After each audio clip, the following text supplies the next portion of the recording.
Imagine surviving the most powerful weapon ever used in human history. Your city disappears in a flash of light. You are burned, bleeding, deafened. But somehow, you live. Now imagine going home to recover, and 3 days later, it happens again. This is the true story of Tsutomu Yamaguchi, the only officially recognized man to survive both the atomic bombing of Hiroshima and the atomic bombing of Nagasaki. And what he did after surviving may be even more powerful than the survival itself. August 6, 1945, Hiroshima, Japan. The war had been raging for years. Air raid sirens were common. Bombings were no longer shocking. But that morning felt almost peaceful. Tsutomu Yamaguchi, a 29-year-old engineer working for Mitsubishi Heavy Industries, was finishing a business trip. He was preparing to return home to his wife and baby son in Nagasaki. As he walked toward the shipyard, he looked up and saw a plane in the sky. Beneath it, something falling. At 8:15 a.m., the world changed forever. A bomb known as Little Boy detonated above the city. In less than a second, temperatures at the center of the explosion became hotter than the surface of the sun. Yamaguchi saw a flash so bright, it felt like lightning exploding in his face. Then came the shockwave. He was thrown violently into a field. His eardrums burst, his skin burned. When he opened his eyes, the city he knew was gone. Buildings were flattened, fires burned everywhere. People wandered in shock, covered in ash and blood. Nearly 80,000 people died instantly. By the end of the year, over 140,000 would be gone. Yamaguchi was only about 2 miles from the blast, and yet he survived. He spent the night in an air raid shelter, injured and barely able to hear.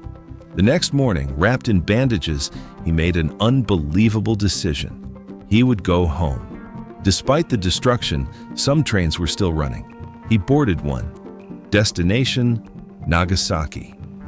Imagine sitting on that train, burned, exhausted, not fully understanding what had just happened. He arrived home on August 8th and reunited with his wife and infant son. He tried to explain Hiroshima. How do you describe a city erased in seconds? The next morning, August 9th, he reported to work. His supervisor didn't believe his story.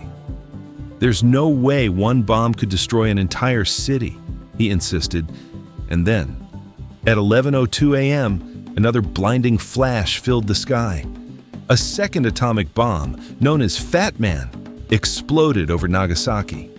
Once again, Yamaguchi was within a few miles of ground zero. The building he was inside shielded him from the worst of the blast. Once again, tens of thousands died, and once again, he survived. The odds of surviving one atomic explosion at that distance are already incredibly small, surviving 2 borders on unimaginable. But survival is not only luck. In Hiroshima, terrain slightly shielded him. In Nagasaki, reinforced walls absorbed part of the blast. Tiny differences in position, seconds in timing. Life and death often come down to details that feel almost invisible. But the danger wasn't over. Radiation sickness followed. Hair loss, weakness, nausea. His wife and son were also exposed. Many survivors, known as hibakusha, later faced discrimination. People feared radiation like it was contagious. Yet Yamaguchi endured. He rebuilt his life. He returned to engineering. He raised his children. For decades, he remained mostly silent about his experience. Then, as nuclear weapons spread across the world during the Cold War, he began to speak, not with anger, but with warning. He shared what he saw, what he felt, what nuclear weapons truly do to human lives. In 2009, the Japanese government officially recognized him as a survivor of both atomic bombings. He remains the only person to receive that recognition. He died in 2010 at the age of 93. His story forces us to confront something uncomfortable.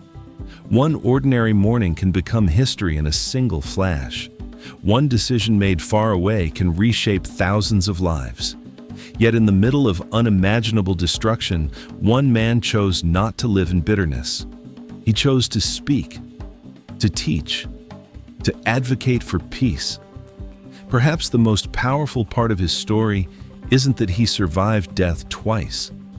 It's that he chose life afterward, not just survival, but purpose. And maybe that is the real miracle.